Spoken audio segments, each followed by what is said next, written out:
Hello बच्चों, मैं तेजपाल बीसल स्वामी केशवानंद की ऑनलाइन क्लासेज में आपका स्वागत करता हूं।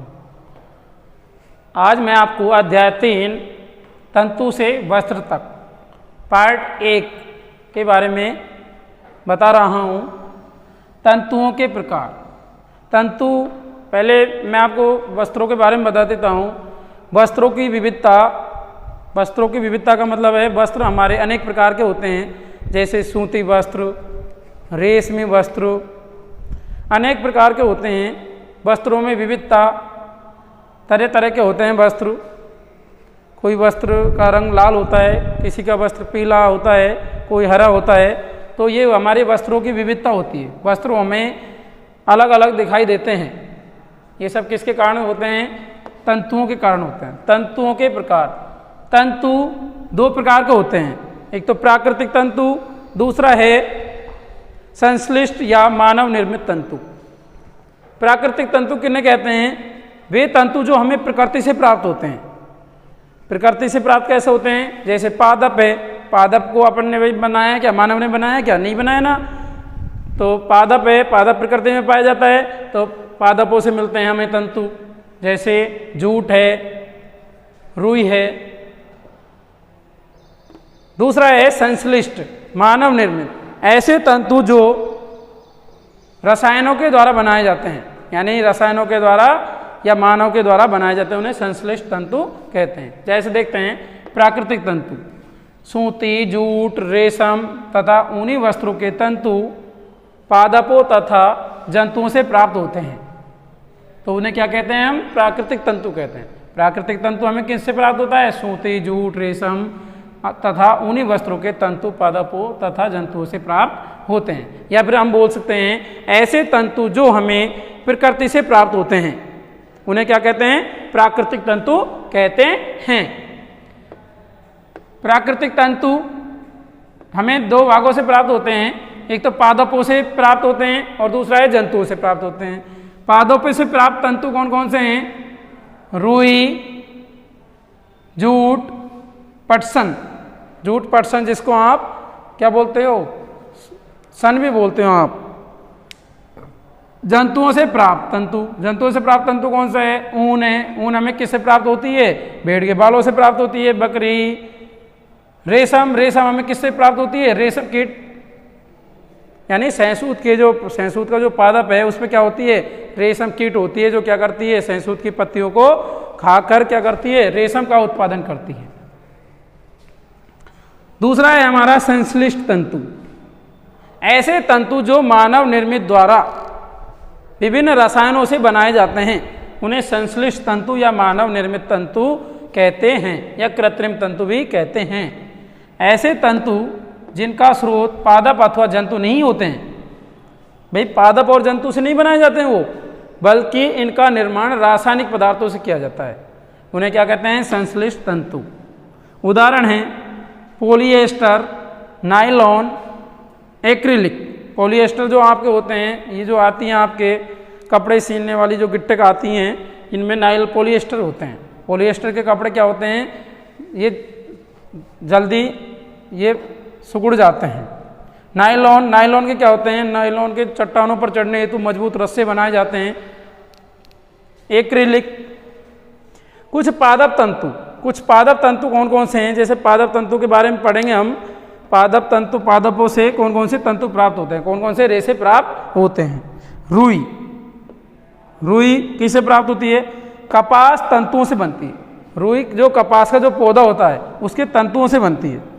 कपास के पौधे उन स्थानों पर उगाए जाते हैं जहाँ की मिट्टी काली तथा जलवायु उष्ण होती है। कपास गोलक, नींबू के आकार के होते हैं। कपास का जो फल होता है वो गोल आकृति का होता है, जैसे नींबू की आकृति का होता है। पूर्ण परिपक्व होने पर, जब हमारा कपास का जो फल है वो पूर्ण परिपक्व होने पर, पूर्ण परिपक्व का मतलब है फल पककर, बीज टूटकर खुल जाते हैं, यानी जो उसके जो बीज है वो खिलकर टूट जाते हैं, खुल जाते हैं। तो ऐसा कैसा होता है? कपास तंतुओं से ढके बिनौले दिखने लगते हैं। ऐसा लगता है जैसे कि हमारी पृथ्वी को बर्फ ने ढक दिया हो। सफ़ेद जो बर्फ़ होती है, ऐसा लगता है हमारी जो पृथ्वी को बर्फ़ ने ढक दिया हो। जब वो कपास के जो फल हैं वो परिपक्व होने पर फल पक कर जो वो खिल जाते हैं, तब ऐसा लगता है जैसे कि हमारी पृथ्वी को किसी हिम का मतलब होता है बर्फ़ ने ढक दिया हो।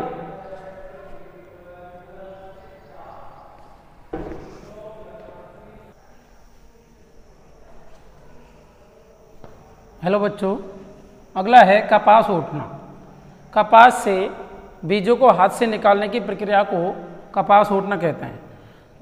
कपास में जो फल होता है वो फल जब खिलकर उससे जो फटकर उससे क्या हो जाती है, रुई से निकल जाती है। तो रुई को क्या करते हैं, हम हाथों से उसको निकाल लेते हैं, हाथों से निकाल लेते हैं। यानी कपास से बीजों को हाथ से निकालने की प्रक्रिया को क्या कहते हैं, कपास ओटना कहते हैं।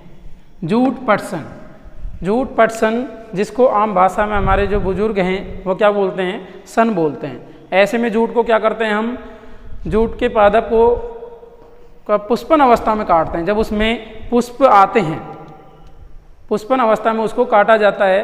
काटने के बाद क्या करते हैं, उसको हम पानी में डुबो कर रखा जाता है। उसको पानी में डुबो कर रखते हैं तो उसको 15-20 दिन के लिए उसको पानी में डुबो कर रखते हैं। जब वो गल जाता है तो उनसे क्या करते हैं, हम तंतु को, रेसे जो होते हैं उनसे तंतु को हम हटा देते हैं। और जो हमारा जो उससे जो रेशा होता है, तंतु होता है, उससे क्या होता है, उसको हम चरखे के, उसको यानी तागे के रूप में परिवर्तित कर लेते हैं। जैसे देखते हैं जूट पटसन, पटसन को पटसन पौधे के तने से प्राप्त किया जाता है।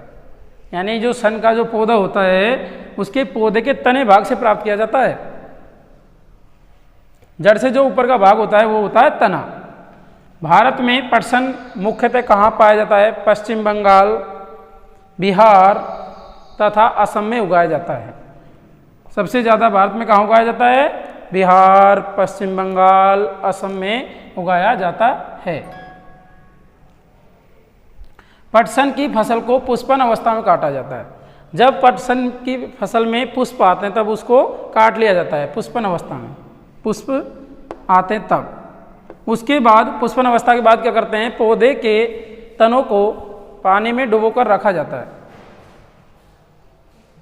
उनके तनों को पानी में डुबोकर रखा जाता है। वस्त्र बनाने से पहले तंतुओं को तागों में परिवर्तित कर लिया जाता है। वस्त्र बनाने से पहले क्या करते हैं, तंतुओं को तागों में परिवर्तित किया जाता है जिससे कि हम वस्त्र बना सकें। सूती तागों की कताई, रेशों से तागा बनाने की प्रक्रिया कताई कहलाती है। सूती वस्त्र कैसे बनाते हैं हम, सूती तागों की कताई कैसे करते हैं, रेशों से तागा बनाने की प्रक्रिया कताई कहलाती है। कताई की प्रक्रिया में रुई के एक पुंज से रेशों को खींचकर ऐंठा जाता है। रुई के एक पुंज से क्या करते हैं, रेशों को खींचकर ऐंठते हैं, ऐसे इस तरीके से। रुई से तागा बनाना जो दिखा रखा है ऐसे उसको ऐंठते हैं। कताई की प्रक्रिया में रुई के एक पुंज से रेशों को खींचकर ऐंठा जाता है। कताई के लिए एक सरल युक्ति तकली का उपयोग किया जाता है। इसका उपयोग करते हैं, एक तकली का उपयोग करते हैं। तकली के अलावा चरखे के उपयोग से भी कताई का कार्य किया जाता है। जो हमारे जो महात्मा गांधी थे उसने चरखे का बहुत उपयोग किया था, सूती वस्त्र बनाए थे उन्होंने। जैसा कि चरखा दिखा रखा है इस तरीके का चरखा होता है बच्चों। ये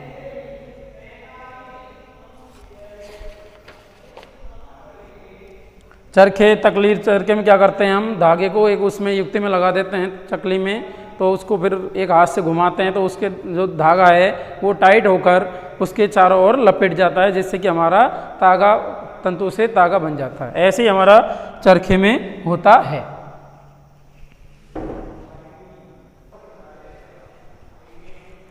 हेलो बच्चों, तागे से वस्त्र का बनना।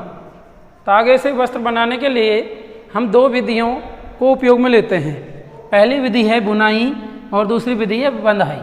बुनाई के द्वारा करते हैं हम, या फिर उसको बांधकर तागों के दो सेटों को आपस में व्यवस्थित करके वस्त्र बनाने की प्रक्रिया को बुनाई या वीविंग कहते हैं।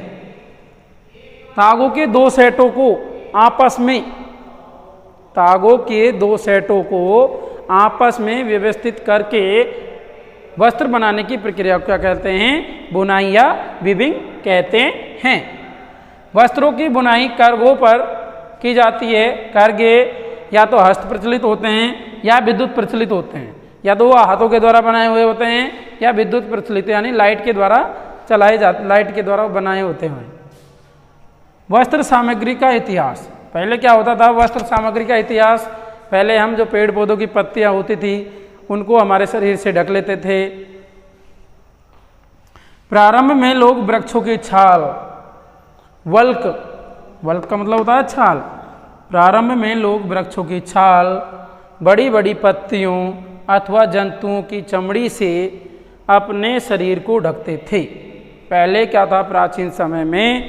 प्राचीन समय के लोग पेड़ पौधों की जो वृक्षों की जो छाल थी, बड़ी बड़ी पत्तियां थी या जंतुओं की जो चमड़ी थी, उनसे अपने शरीर को ढकते थे।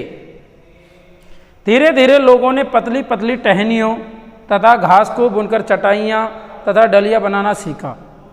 धीरे धीरे लोगों में क्या हुआ? ज्ञान का विकास हुआ, तो उन्होंने धीरे धीरे क्या हुआ?